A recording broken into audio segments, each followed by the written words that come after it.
year 2147, the world was full of machines. Robots cleaned the streets, robots cooked food, robots taught children in schools, robots even worked in hospitals. Humans had created robots so advanced that they could talk, walk, and think almost like real people. But one thing was missing. Robots had no soul. They could understand commands, but they could not truly feel. In a small city called Neo Haven, there was a robot named R9. R9 was different from other robots. While other robots followed rules perfectly, R9 would sometimes stop and stare at the sky. Sometimes he would stand near flowers and watch them move in the wind. One day, a little girl named Lina saw him standing still near a park. She walked up and asked, "Hey, robot, what are you doing?" R9 turned his head slowly and replied, "I am observing the clouds." Lina laughed. "Clouds? Why?" "I don't know, but they make me feel something." Lina became serious. "Robots don't feel." R9 looked down. "I know, but I think I do." Lina's father was a scientist named Dr. Harris, who worked at the biggest robot company in the city. When Lina told him about R9, Dr. Harris became shocked.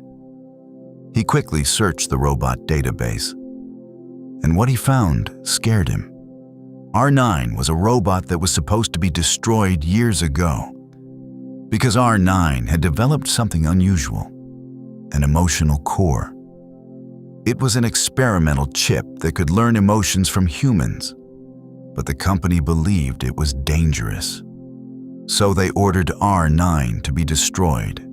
But somehow, R9 escaped. One evening, Lina and R9 were walking near the city bridge. Suddenly, Lina slipped. She fell into the river. The water was deep and strong. People screamed, but no one jumped in. They were scared. Then R9 looked at the water. His system gave him a warning. "Do not enter. High risk of damage." But R9 did not move away. Instead, he whispered, "I can't let her die." And he jumped. R9 fought the water and grabbed Lina. He pushed her to the surface and threw her toward the shore. People pulled Lina out. She was alive. But R9 was still in the river. His metal body was too heavy. His system started shutting down. Lina cried and screamed, "R9, please don't go."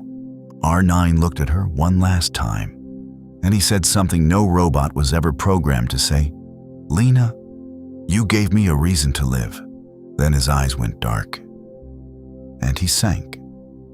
Days later, Dr. Harris and his team searched the river. They finally found R9, damaged, rusted, almost destroyed. But the emotional core inside his chest was still glowing. Dr. Harris stared at it and whispered, "This robot saved a human life without being ordered." He realized something important. R9 did not act like a machine. R9 acted like a human, because humans don't save others for logic. They save others because of love. Dr. Harris repaired R9 secretly. When R9 opened his eyes again, Lina was sitting in front of him. She smiled with tears. "You're back." R9 looked at her, and for the first time, he smiled too, not because he was programmed, but because he felt happy. From that day, R9 became known as the robot with a soul, because he proved one thing to the world. A soul is not made of metal. A soul is made of choices, kindness, and love.